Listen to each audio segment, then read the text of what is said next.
এক বৃদ্ধ sniper rifle নিয়ে পাশের বিল্ডিংয়ের 3টি খারাপ ছেলেকে নিশানা করলেন। ঠিক তখনই মাঝখানের ছেলেটি শ্যাম্পেন খুলতে যাচ্ছিল। বৃদ্ধ সাথে সাথে গুলি করলেন। গুলিটি এমনভাবে লাগলো যে ছেলেটির জীবন শেষ হয়ে যায়। এরপর বৃদ্ধ দ্রুত নিজের কোট পরে নিলেন, ফুলের টপটি আগের জায়গায় রেখে দিলেন, মাটিতে পড়ে থাকা গুলির খোসাও তুলে ফেললেন।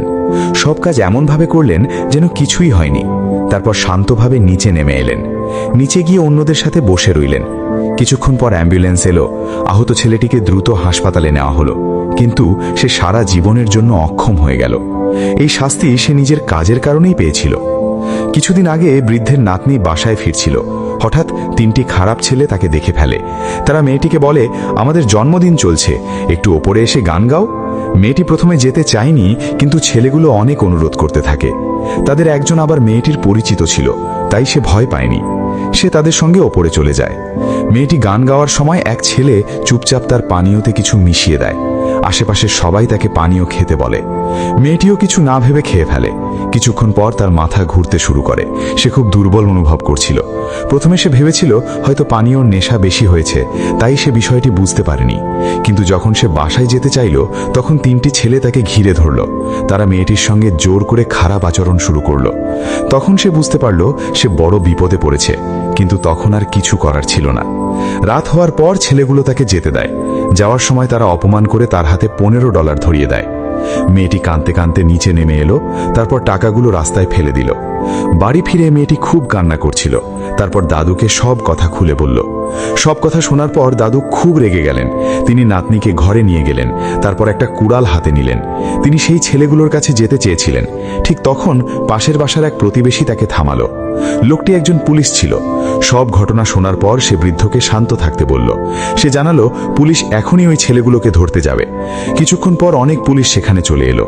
টিমের নেতা বন্দুক হাতে দরজার সামনে গিয়ে জোরে নক করল। ছেলেগুলো দরজা একটু খুলতেই পুলিশ টিম জোর করে ঘরের ভেতরে ঢুকে পড়ল। মাত্র আধা মিনিটের মধ্যেই পুলিশ 3টে ছেলেকে ধরে ফেলল। পুলিশ ঘরের ভেতর রক্ত লাগা বিছানার চাদরও খুঁজে পেল। এবার সব প্রমাণ পরিষ্কার হয়ে গেল। ছেলেগুলোর আর কিছু বলার ছিল না। কিন্তু পুলিশ যখন তাদের থানায় নিয়ে যেতে চাইল, ঠিক তখনই পুলিশ কমিশনার সেখানে চলে এলো। ঘরে ঢুকেই সে বলে, এই কেস আমি নিজে দেখব। আসলে ওই 3 জনের একজন ছিল কমিশনারের নিজের ছেলে। ওপরে বসের আদেশ থাকায় অন্য পুলিশরাও কিছু বলতে পারেনি। তারা বাধ্য হয়ে চুপ ছিল। এর ফল হলো 3টে ছেলে শুধু একটু বকা খেল। পরের দিনই তারা ছাড়া পেয়ে গেল। অন্যদিকে মেয়েটা সারাদিন ঘরে চুপচাপ বসে থাকত, কারো সাথে কথা বলতো না। তার মানসিক অবস্থাও খুব খারাপ হয়ে গিয়েছিল। দাদু এসব দেখে খুব কষ্ট পাচ্ছিলেন।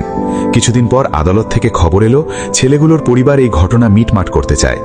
মেয়েটিও বিষয়টি বেশি ছড়াতে চাইছিল না, কারণ সে ভয় পাচ্ছিল মানুষ নানা কথা বলবে। কিন্তু দাদু এতে রাজি হননি। তিনি ছিলেন একজন সাবেক সেনা সদস্য। তিনি জানতেন অপরাধীদের ছেড়ে দিলে তারা আরো ভয়ঙ্কর হয়ে উঠবে। এদিকে 3টি ছেলে এমনভাবে ঘুরে বেড়াচ্ছিল যেন কিছুই হয়নি। একদিন তারা বৃদ্ধকে রাস্তা দিয়ে যেতে দেখে হাসাহাসি শুরু করল। তারা ইচ্ছে করে তাকে অপমান করছিল। তখন বৃদ্ধ মনে মনে শপথ করলেন এই ছেলেগুলোকে তিনি শাস্তি দিয়েই ছাড়বেন। পরদিন সকালে তিনি সেনাবাহিনীতে পাওয়া নিজের মেডেলগুলো নিয়ে আদালতে গেলেন। তিনি বিচারকের কাছে অনুরোধ করে বললেন, আমি দেশের জন্য যুদ্ধ করেছি, দয়া করে আমার নাতনির মামলাটা আবার দেখুন। কিন্তু বিচারক তার কথার গুরুত্বই দিলেন না। তিনি বলে দিলেন প্রমাণ যথেষ্ট নয়। আসলে বিচারক ঘুষ খেয়েছিল। এ কথা বুঝতে পেরে বৃদ্ধ খুব রেগে গেলেন। সে ভাবল যদি আইন বিচার না করে তাহলে আমাকেই কিছু করতে হবে।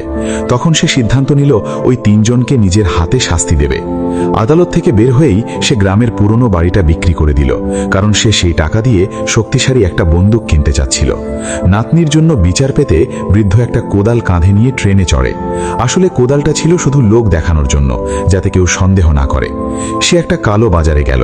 সেখানে গিয়ে জিজ্ঞেস করলো আসল বন্দুক পাওয়া যাবে। দোকানদার প্রথমে অবাক হয়ে গেল, কারণ বৃদ্ধ সত্যিই বন্দুক কিনতে চাচ্ছিল।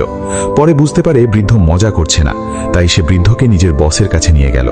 বস যখন বৃদ্ধের নাতনির ঘটনা শুনল, তখন সে জিজ্ঞেস করল, আপনি পুলিশে অভিযোগ করেননি কেন? বৃদ্ধ রাগ করে বলল, পুলিশ যদি বিচার করত তাহলে আমি এখানে বন্দুক কিনতে আসতাম না। বসও বৃদ্ধের কষ্ট বুঝতে পারে। তারপর বৃদ্ধের চোখ বেঁধে তাকে তার গোপন অস্ত্রের জায়গায় নিয়ে যায়। যায়। কিছুক্ষণ পর তারা একটা লুকানো ঘরে পৌঁছায়। বৃদ্ধ বলে সে একটা স্নাইপার রাইফেল চায়। বস তার প্রতিকূলতার কথা ভেবে একটা শক্তিশালী স্নাইপার বের করে আনলো।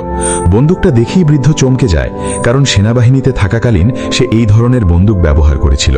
সে বন্দুক হাতে নিয়ে পরীক্ষা করে দেখল তার নিশানা এখনো অনেক ভালো ছিল। দূরের জিনিসেও সে একদম ঠিকভাবে গুলি লাগাতে পারছিল। তখন সে বন্দুকটা কিনে বাড়িতে নিয়ে এলো। কিন্তু এখনো একটা সমস্যা ছিল, সে ঠিক করতে পারছিল না কোথা থেকে গুলি চালাবে। এই চিন্তায় সে খুব বিরক্ত ছিল। ঠিক তখন নাতনি তাকে বলে আজ সকালে খালা এসেছিল, তিনি কয়েকদিনের জন্য বাইরে ঘুরতে যাচ্ছেন। খালার বাড়ির চাবি তাদের কাছে রেখে গিয়েছিল। এই কথা শুনে বৃদ্ধ হঠাৎ একটা বুদ্ধি পেয়ে যায়। সে চাবি নিয়ে খালার বাড়িতে গেল। গিয়ে দেখল খালার বাড়ির জানলা ঠিক ওই ছেলেগুলোর বাড়ির দিকে মুখ করা, আর সেই জানলাটাই ছিল গুলি করার সবচেয়ে ভালো জায়গা। রাত গভীর হলে বৃদ্ধ চুপচাপ বন্দুকটা খালার বাড়িতে নিয়ে যায়। পরদিন সকালে সে আগের মতোই বন্ধুদের সাথে দাবা দেখতে যায়।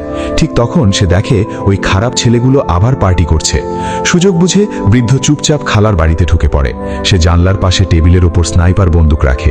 কিছুক্ষণ পর সে বন্দুকের লেন্সে ছেলেগুলোকে দেখতে পায়, কিন্তু সে তাদের মাথায় গুলি করতে চায়নি। সে চেয়েছিল তারা ধীরে ধীরে কষ্ট পাক। ঠিক তখন এক ছেলে আবার শ্যাম্পেন খুলতে যাচ্ছিল। বৃদ্ধ বন্দুকের নিশানা নিচের দিকে নামিয়ে গুলি চালায়। গুলির পর ছেলেটা ভয়ঙ্করভাবে আহত হয়। এরপর বৃদ্ধ আবার সবকিছু আগের মতো গুছিয়ে রাখে, তারপর নিচে নেমে এমনভাবে বসে থাকে যেন কিছুই হয়নি। দুজনকে শাস্তি দেওয়ার পর বৃদ্ধ তৃতীয় সুযোগের অপেক্ষা করতে থাকে। অবশেষে সেই দিনও চলে এলো। একদিন সে দূরে দাঁড়িয়ে থাকা একটি গাড়ির দিকে নিশানা করে গুলি চালায়। সাথে সাথে গাড়িতে বিস্ফোরণ ঘটে। যদিও ছেলেটা মারা যায়নি, কিন্তু আগুনে তার শরীরের নিচের অংশ ভয়ঙ্করভাবে পুড়ে যায়। সে সারা জীবনের জন্য প্রায় অক্ষম হয়ে যায়। ঘটনার পর বৃদ্ধ দ্রুত ভিড়ের মানুষের মতো অভিনয় করে সেখান থেকে চলে যায়। এখন শুধু একজনই বাকি ছিল, সে ছিল পুলিশ কমিশনারের ছেলে। কিন্তু পরপর দুটো ঘটনার পর পাশের বাসার পুলিশ প্রতিবেশীটির সন্দেহ হয়।